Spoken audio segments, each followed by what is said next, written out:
Here's what's coming up on today's show. You say, okay, I got told I'm leaving and I've got a severance and I'm deciding whether or not I can survive this now and just not go back to work, or do I need to dust off the resume and get on Indeed and go to work? Welcome to the How Money Works podcast with Craig and Jennifer Moser of Maestro Wealth Advisors, serving you throughout the Triad of North Carolina for more than 30 years.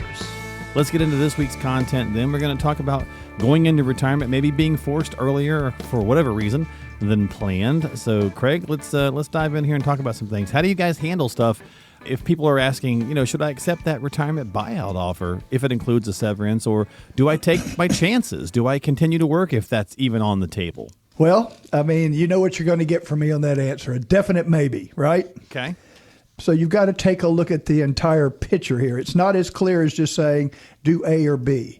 So one question would be, how close are you to a successful retirement right this minute? So we had a client that worked at Reynolds. They offered him a severance package. He was only going to work one more year, and that package was another year. So it was a layup. It was a slam dunk. He did it. He still had his health insurance benefits. All the stars aligned. It was amazing. So it was great. So what I'm saying is you assess your options. Another question might be, how many years do you need to work to get over the finish line? I mean, let's say you're 50. You don't have enough to get you going for the next 40 years until age 90. So how much more do I have to work? And all this kind of comes into doing the financial planning. Mm-hmm. What you want to know is that if you say I've got to work 5 years, if I've got to work 10 more years to give me what I'm going to need to have, say, for another 20 to 30 years in a retirement where you don't have any income from work and you are relying solely on other sources of money, the money you've saved, maybe a pension, Social Security. Can I make all this work now? And that just comes down to doing a lot of financial planning up front, analysis, take a look at different options, especially if you have time to work with us, with your financial planner. You say, okay, I got told I'm leaving and I've got a severance and I'm deciding whether or not I can survive this now and just not go back to work, or do I need to dust off the resume and get on Indeed and go to work? Yeah, and Craig, don't some of these too have a, if they don't take it now, then the next offer may not be as good, or there may not be another offer. So there's a question of, that's always the question. Is there another option to if you to say have a no buyout? to the severance, Jennifer, what happens is, you still might be in the list of people where they walk you in the office and say, I'm sorry, we're going to have to let you go. Mm-hmm. That's a tough conversation, to have. And then you'll go, darn, I should have taken that next 6 or 12 months of paycheck, so I have time to work it through. So, just looking through things, you may need to do research, find out if the company may be closing, say, a whole division anyway. Talk to your supervisors. Now, here's the kind of my caveat on that. Listen carefully to decide if you feel good about the advice they give you. If it sounds like this is what the company told me to say, you need to go to other sources and find out what you think is your best choice. There's no cut and dry thing here as far as an answer. So you're going to have to go to work once you get the fear of God in you that, I don't have this job maybe out in the future. You just got to do it. A big part here is, can you manage the loss of the job? Like I said, we prefer to have a full financial analysis, a full plan, and then if we have to update for a change in how long you're going to work, we can plug those numbers in because we have pretty much everything else. We can tell you if you can survive it now, and if not, it helps you to make better decisions. So that severance can either be, Craig, like in a buyout, lump sum, or it could be over like time, a pension and monthly lifetime. Yep. And sometimes it's hard for people to get their head around this big dollar amount versus a monthly amount and deciding which is really their better ball. And the only way, really, and I hate to say this, I mean, if you're not a numbers person, you're like, quit with the numbers, guys. But you really do need to run the numbers, and that's something that we can do for you to actually show you the different scenarios that you have in front of you, because really when it becomes black and white, your decision will be much easier to make. Let me give you some. Yeah. So you were talking about, you're going to give me a single check versus maybe a payment for a year. We'll just use those two scenarios as our example. So taxes, let's say that they say, okay, we're going to buy you out and it's November. And we're going to give you a single check and it will hit your checking account prior to December 31st. So you made $100 and they gave you $100. Now you've got a $200,000 year and you'll pay more in taxes. Your taxes will go up in that year. I'm not saying next year would be any better, but I'm saying that if you got paychecks over the course of next year, you both have cash flow that you're accustomed to and time to work through, and you may be in a lower tax rate. Things to consider, The other thing would be, what about benefits? If you're still on the payroll, do you still have health insurance and all that's running? Or part of the deal when you get the lump sum is, guess what? The health insurance is done because you don't have any cash flow for us to pull the premiums out of. It's something to look at so that you evaluate it properly rather than making a decision that would be maybe a little emotional, because it's going to be emotional anyway when you have to make a big change like that. You need to sit down with us, talk, and we'll go through all the potential differences that could occur for you and help you to sort of evaluate what's my best ball here so that I make the best, meaning you make the best decision, going forward. All right, so we talked about a couple different things here. The pension buyout, right, versus the lump sum. We kind of probably should hit that big one because that's where people also kind of get stumped. They think, because it's easy to look at that big number and go, ooh, that's kind of enticing, right? Oh, yeah. So how do you kind of work that out? Well, as most of the answers you get from me are, there's no hard and fast answer here. So let's say that you look at it. I'll give you an example. You take the pension. So that means that you choose either to take a life pension, which is usually the highest check, or if you're married, or you do one version or two versions. You'll do a version of the survivor benefit option, meaning that I'll reduce my check now to stretch my payment over not only my life, but the life of my spouse, in my case, Jennifer. So if I take the pension, I'm probably going to take some version of the stretch the pension out over that period of time.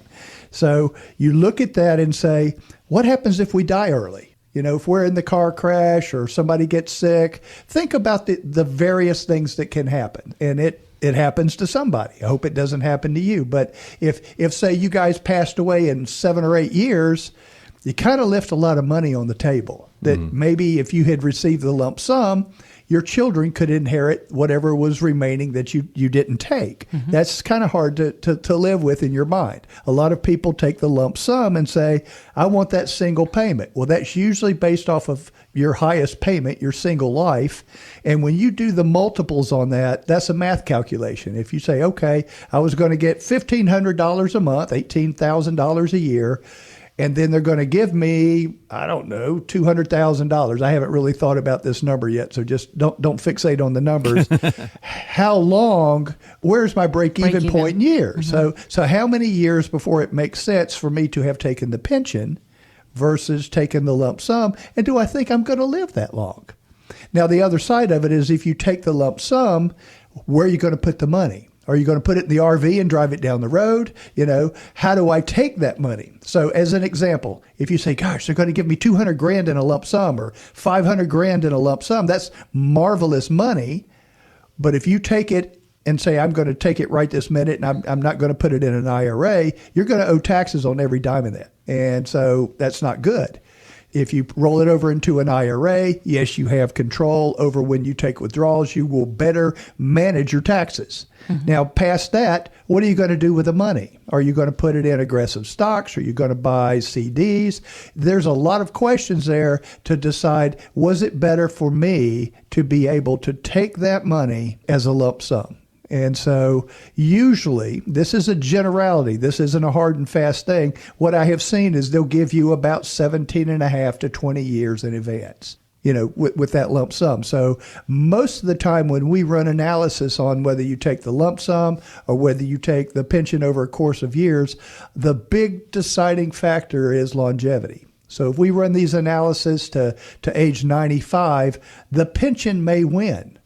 then you say, well, my family, nobody's gone past 86 or 87. There's a mental battle. And then the other side is, if we can get a reasonable rate of return, if we use an annuity with an income rider and it says, I'm going to pay you for life, plus if there's anything left, give you the money that's left, maybe that's a viable option that's in between, but you need to look at it.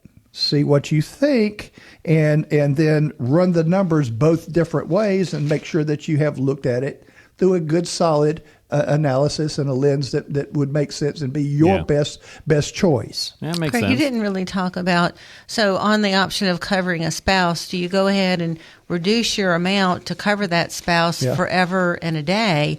Or do you look at that difference and say, why don't I go ahead and just do my life, but buy an insurance policy? Yep.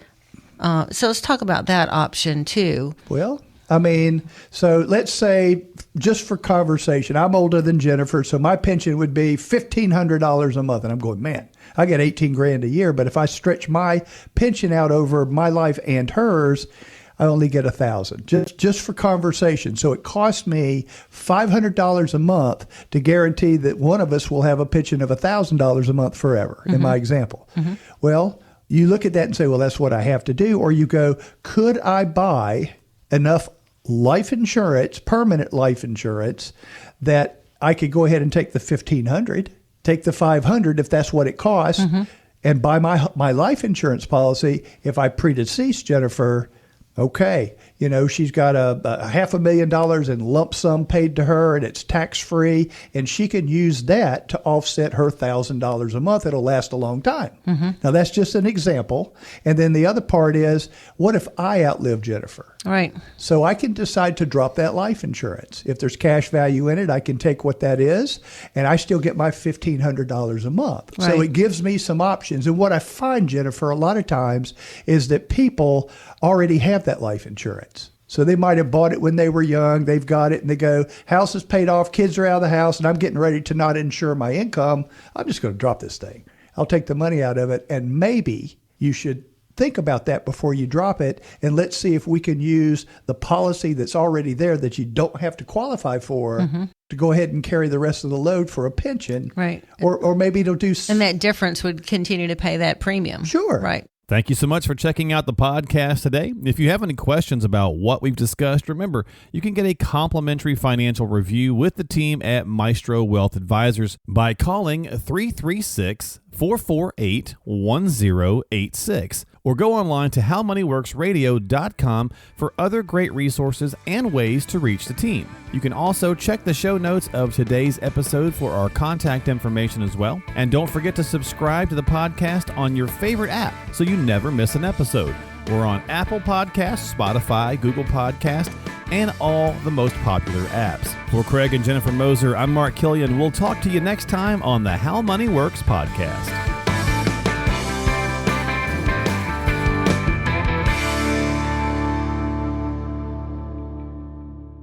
Craig Moser is a financial advisor and certified financial planner. Securities offered through Avantax Investment Services, member FINRA SIPC. Investment advisory services offered through Avantax Advisory Services. Insurance services offered through Avantax Affiliated Insurance Agency.